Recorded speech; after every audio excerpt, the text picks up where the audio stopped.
आज आपण प्राणायाम व त्याचे विविध प्रकार बघणार आहोत. प्राणायाम केल्यामुळे आपल्या रक्तदाबामध्ये सुधार होतो, शारीरिक व मानसिक आरोग्य सुधारते.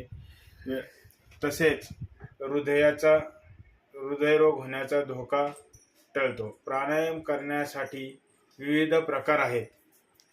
त्यामध्ये पहिला प्रकार म्हणजे नाडी शोधन, दुसरा प्रकार म्हणजे भस्त्रिका, तिसरा उज्जाई, चौथा भ्रामरी आणि कपालभाती. या 5 प्रकाराविषयी आपण आज यामध्ये माहिती बघणार आहोत. आज नाडी शोधन प्राणायाम कसे करावे. शास्त्रामध्ये नाडी शोधन प्राणायामाला अनुलोम विलोम असे म्हणले गेले आहे. शरीरासाठी हा प्राणायाम खूप लाभदायक असतो. याला करण्यासाठी सर्वात आधी आपल्या उजव्या नाकाला हाताने बंद करावे व त्यानंतर डाव्या नाकपुडीने हळूहळू श्वास वर घ्यावा.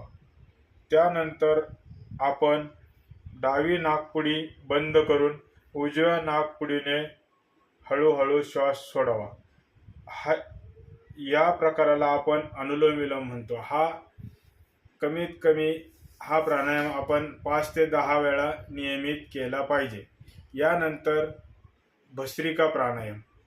भस्त्रिका प्राणायामामध्ये जोरात श्वास घेतला जातो. नंतर हा श्वास रोखून परत सोडला जातो. तो या प्रकारे.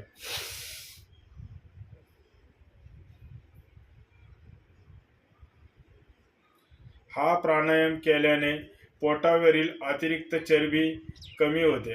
तसेच अस्थमा, गळ्याची सूजन देखील कमी होते. तसेच यानंतर उज्जाई प्राणायाम करण्यासाठी सर्वात सोपी पद्धत म्हणजे आधी नाकाद्वारे दीर्घ श्वास आतमध्ये घ्यावा. यानंतर तोंड उघडून तोंडामध्ये असा ध्वनी हळूहळू श्वास सोडावा. या प्रकारे.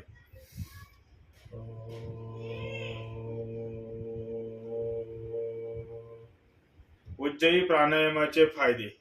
यामुळे आपल्या शरीर स्वस्थ होते, त्वचा चमकदार आणि मजबूत बनते. सर्दी, खोकला या रोगापासून आपल्याला मुक्ती मिळते.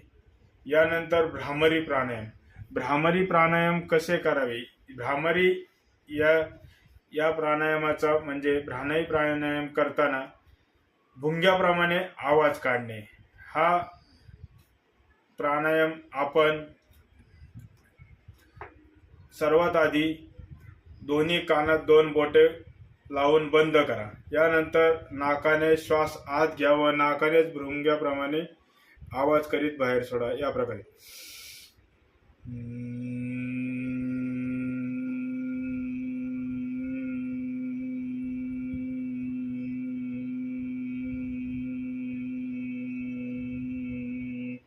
हा प्राणायाम केल्यामुळे आपल्या मेंदूला शांतता तसेच आपली एकाग्रता क्षमता वाढवण्यासाठी खूप मदत होते.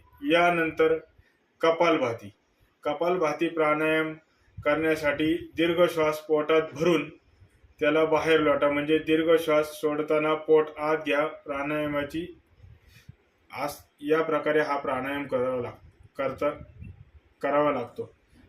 तो या प्रकारे.